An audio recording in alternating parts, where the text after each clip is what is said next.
Hi everyone, I'm just going to do a little bit of a different video today. I'm going to do a video or talk on developing vision for players, or specifically how coaches can help develop vision and decision making for players.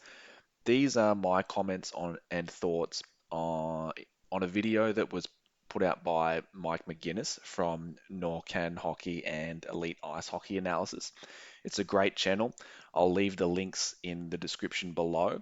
But I've been following that channel for a long time. It's an ice hockey channel, but there's some great material on there, so definitely check it out if you're interested. I'm just going to put a disclaimer on this on the front end.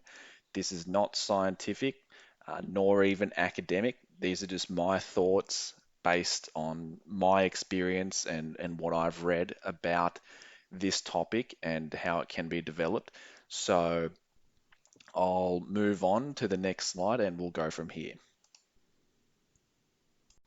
So when I run coaching sessions or design coaching sessions, I always prefer to utilize drills or exercises that have some form of competition or pressure in that there's a competition going on between the players involved. So it's game based. It doesn't always mean it's open, free flowing play, but it is a game in some sense. And this has a couple of advantages over the more traditional drills where you follow a predetermined route and path of action. So one is that it is more realistic to the game scenario or to gameplay. In the, as I just described, more traditional drills, you follow a predetermined route. That's almost never what happens in a game. In a game, things change, and in a drill where it is game based or there's some form of competition, things change on the fly as well, and that makes the players need to make decisions under those conditions. The players are also forced to gather information about the situation they're in by the design of the drill or the game. So because it is changing on the fly, that element of competition forces them to evaluate the situation and then make a decision. It's also an efficient use of time. So if you have a court booked, or if you're an ice hockey coach and ice rink booked, or whatever it may be, it's not just that you have court time there available, but you also have the whole group of players with you if you're running a group session. And there are benefits that can be had from having the players in a group as opposed to if they're only alone or it's one on one. With a group, you can introduce this element of competition and realism into every drill that you do, and that's something that a player cannot do if you're only coaching them one on one or if they're practicing by themselves. So there's plenty of time at home or wherever they may be to practice by themselves and to hone in on their skills. But since you have the court time and also since you have the group, I think it's a better use of time to use that group dynamic and you use the multiple number of players that you have there to create a competitive situation, not competitive in that you need to win, but a situation where there's a game and that the players need to evaluate the situation, because you can't do that when it's one on one or the players by themselves. And that leads into the next point. There's learning on both sides here. So if you have some sort of competitive shooting drill, there's learning for both the shooter and the goalie. And it's not necessarily in the same pattern all the time. So they need to make those decisions. If you have some sort of competitive passing drill where the passes are under pressure, well, then the players making the play, passing it, they have a benefit, but also the players applying pressure are learning how to apply pressure. By contrast, if you just have a normal passing drill where players just follow their pass and there's a set number of passes or it's in a set formation, they're not learning how to make passes under pressure, and nor is anyone learning how to apply pressure. And last, but certainly not least, these types of drills are more fun because there is that element of competitiveness. There is, only so many stationary, or not necessarily stationary, but predetermined drills that you can do standing in the same spot all the time before it gets boring. But because there is an element of competition and pressure, if you turn it into a game of sorts, then it it keeps the players engaged and it's more fun, and there's a social side which comes with that as well. So they're the advantages, and that's why I prefer to utilize game-based methods. And I'll go into the gathering information bit in the next slide. So a little bit more here on gathering information and how it pertains to developing vision and game-based methods. So whenever there's something which happens in a game, you can take any situation, the player gets the ball or the puck, whatever it may be. They're in a situation, they need to gather information. Once they've gathered that information by both looking, listening, all of those sorts of things, they decide on a course of action and they execute the skill. I'm sure there are other more academic models out there for this process, and it may have been modeled in different ways, but this is just what I've come up with. So let's have a look at what they actually need to gather information about. The way I see it is there are really two things they need to gather information about. One are the physical parameters of what's actually happening. So the things like the ball speed, um, their body orientation, the direction of their stick, things like that. And the other is the game situation. So this is the position of opponents, how the opponents have their stick positioned, their location on the court in terms of where have they gained control of the ball, how much pressure they're under, who's around them to help them, all of those sorts of things. The way that I conceptualize it is that game-based drills utilize both of these. They force the player to gather information about both of these things. However, if you use a more traditional drill where things are mostly predetermined, then they only really need to gather information about the physical parameters. So if it's a standard, passing drill, you're passing in lines or something like that, they don't need to gather any information about what sort of pressure they're under, um, their location, anything like that. They only really need to worry about the physical parameters which are going to impact the execution of the skill. So to come back to the original topic of the video, developing vision, um, it is this information gathering about the game situation which is going to force the players to develop better vision. And how is it going to do that? Well, they need to get good quality information about the situation they're in. Because they're under pressure, they're going to have to lift their head and scan the environment with their vision or peripheral vision, whatever it may be, in order to get enough information to make a quality decision. And it is that pressure that makes them have to take in information, and in order to take in information, they've got to lift their head, and that's where the better vision comes into it. In uh, Mike's video, in one of his videos about this, he talks about how he came from a small town, and when he was playing ice hockey as a youngster, there was a lot of open ice and not a lot of pressure. And as a result of that, he didn't need to lift his head much because they were more focused on executing the skill, be it a slap shot or whatever it was. It is the pressure that basically creates the need or impetus for the player to gather information, and because they need to gather information, they need to lift their head. So that's why I prefer the game-based methods to work on that vision. So I'm just going to go through a couple of examples now as to what I mean with game-based drills versus more traditional drills. So I'll go through some video examples. You'll be able to see and compare and contrast the two, and I'll just sort of make a few pointers as I go, talk over the top, just so that you can see what I'm talking about.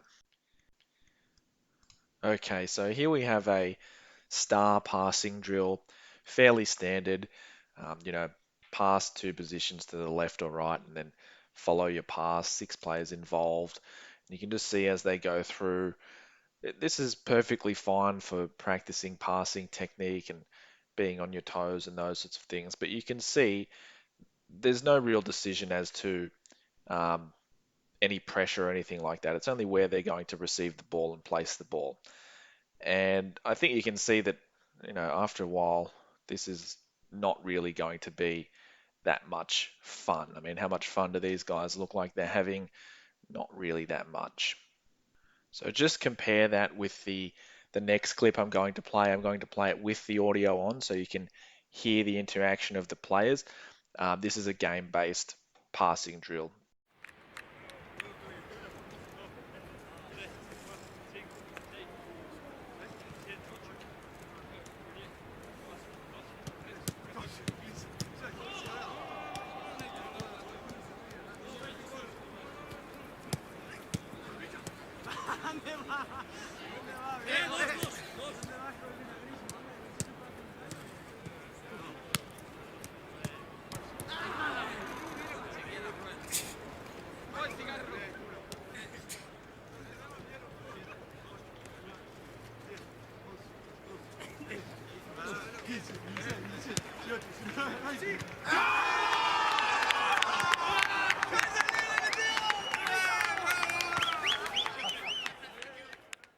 So you can see the difference between the two drills here.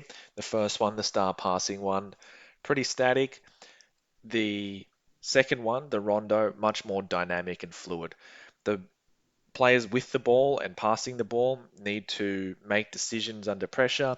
They need to utilize deception to break that pressure to make a good pass.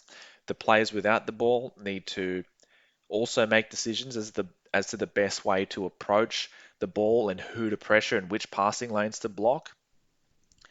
And there's just such a big difference between them.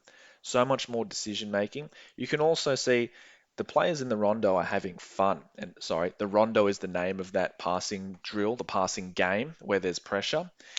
They're just having so much fun. This is Barcelona before a Champions League final some years ago now. And these are some of the best soccer or football players in the world, and you can just see how much fun they're having.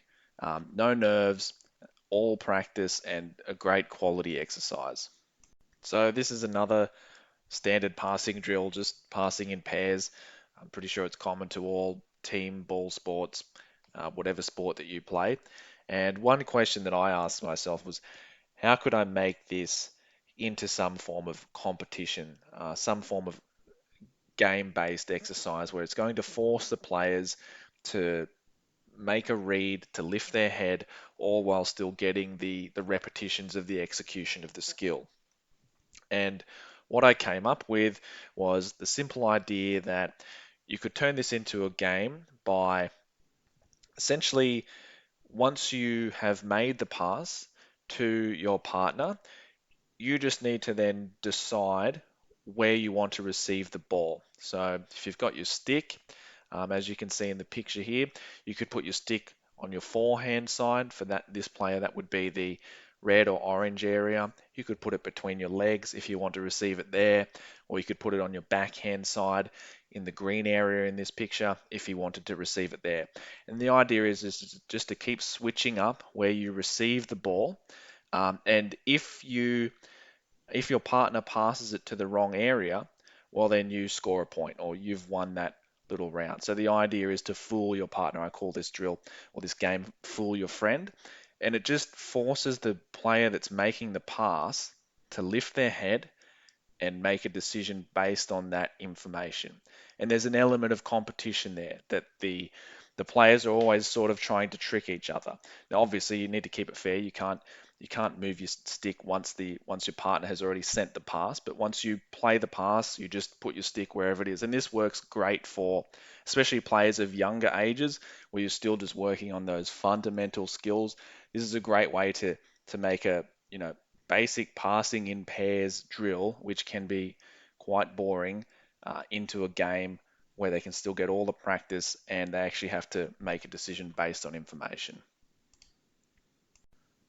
So that's mostly all of what I have to say on this topic at the moment, or in response to the video that was put out by Mike.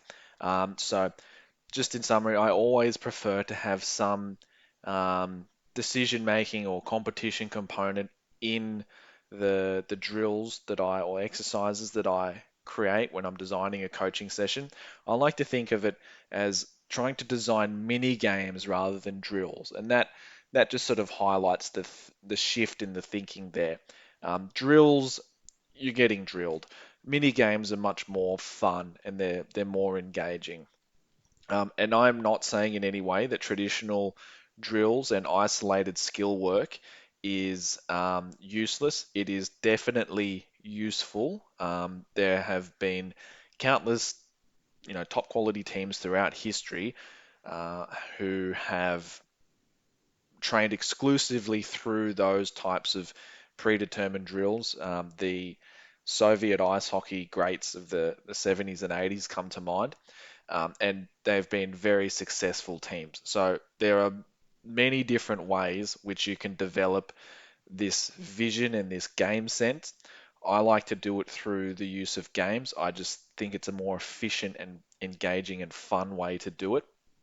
You can do it other ways, and they can complement each other. It's not one or the other.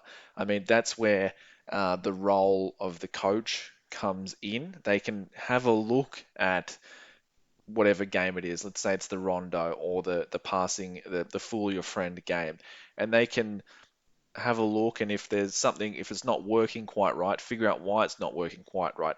Is the player having issues with their decision making and their vision, and is that what's impeding them? And if so, potentially keeping with the drill or scaling it a bit, tweaking it in some way to make it easier to assist them in developing those vision habits could be useful.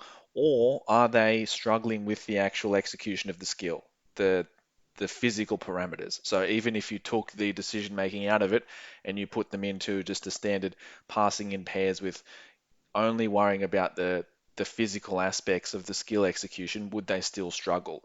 And then you can build from there. If they're struggling with the physical skill execution, then maybe it's time to do some more traditional drills or some isolated skill work and take the decision making component out of it. But my sort of personal approach to that is so long as they have at least a sufficient level of skill to be able to complete the drill or participate in the drill, then I think I'd always prefer to have some decision making component because in a game, the skills are never ever executed in isolation. There's always a decision which takes place prior to the skill being executed, and prior to that decision, there's always information which needs to be gathered about the situation. So the refinement of the skill, in my opinion, should go hand in hand with the decision making process. I don't think that they're necessarily two distinct parts, and that's why I always prefer to have a decision making component and to make it as game based as possible, where possible and appropriate. So I always err on that side, and then if we need to step it back into something which is more traditional and or more isolated, we can. But if it's not necessary, then I'll allow their skills to develop as they progress and get better at those decision making processes as well. So just the final point on that is that as a coach, if you are developing a training session or coaching players, if you want to introduce this sort of game-based approach, you just need to think about what skill am I trying to train here? Is it dribbling or stick handling? Is it passing, shooting? Is it moving off the ball or away from the play? and then think about how can I design a game around that takes into account that situation or emphasizes those particular skills and situations so that the players get a very high number of exposures or repetitions to that situation so they're able to they constantly have to make the type of decision that you're trying to train, or they're constantly put into the situation that you want to develop them in, and you just need to think about how can I make that game based. And it just takes a little bit of thinking. How can I introduce competition into this? And you can do it in that, in that passing in pairs to turning it into full your friend. You could do it with a basic shooting, just one-on-one with the goalie. There's all sorts of ways you can do it. You just need to think, how can I make this competitive, or how can I turn this into a game? And from there, it will largely, you'll be able to develop your own mini games around that. And just to finish off, I'll just go through some of the sources or my inspiration for these thoughts and for this style of thinking about coaching and developing players. So there's some really good talks on the USA Hockey's YouTube channel as part of their development program. They have guest speakers that have come in and given different talks. So Mike O'Sullivan, I believe, is a high-level ice hockey coach. At the time he gave that talk, he was coaching with the Chicago Blackhawks. Has a really good talk about this sort of thing, and makes a really strong case for small area games and how it develops this decision making and the execution of skill under pressure.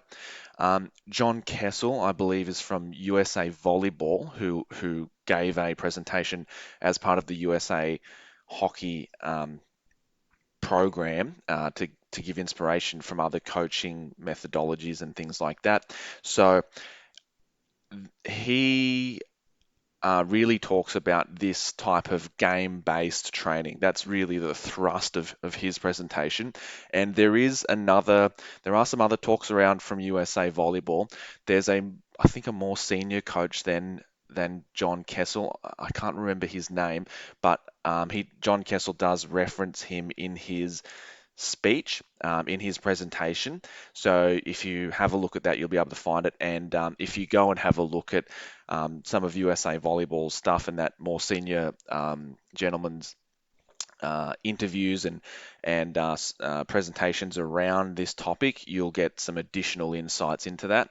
Another inspiration or source of information that I have on this is there's a blog.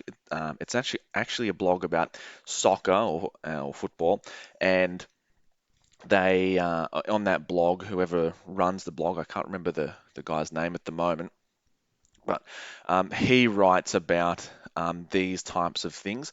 It's not always about specifically game-based training. He talks a lot about the methodology of Pep Guardiola, who's now head coach of Manchester or manager of Manchester City, and the methodology that coaching tradition that came out of Barcelona from Johan Cruyff. So I find that some of the writings on that blog there particularly lend themselves to this style of coaching and of developing players. So I'll leave the links in the description below. Have a look at those if you're so inclined. Obviously, there are other sources out there, but these would be the main three that I think are probably the most useful and concise. And from there, you can do your own research. So I hope you liked the video. Um, I will have other videos like this in the future when I find a topic that I think is interesting and have something to say on. And in the meantime, I'll keep doing analysis videos from the Svenska Superligan, from the goals and things like that. So thank you for watching, and I'll see you in the next video.